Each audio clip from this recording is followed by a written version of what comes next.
les mêmes proportions et les mêmes tout en fait de la cliente. Donc c'était pas la cliente qui s'habillait avec le modèle, mais la cliente voyait la modèle en même temps devant elle, exactement comme il aura en fait marché les modèles avec elle. Donc c'est vraiment une façon de vivre la mode totalement différente à celle qu'on a aujourd'hui, où on doit faire des sacrifices, s'habiller en certaine façon, ou sinon simplement. Donc ce sont des mannequins professionnels? Non, on a beaucoup de fois qu'en fait c'était professionnel dans le sens qu'elles étaient des couturières, mais pas mannequins. D'accord.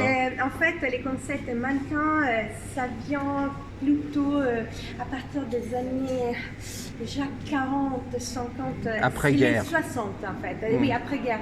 Avant, c'était vraiment plutôt personnalisé, donc il n'avait pas trop les besoins de faire des prêt-à-porter. Il y avait certains qui faisaient prêt-à-porter, hein, mais c'était moins commun et surtout moins, on ne parlait pas de haute couture pour ça. Une autre chose, il personnalisait tout au point de faire par exemple les boutons à la main.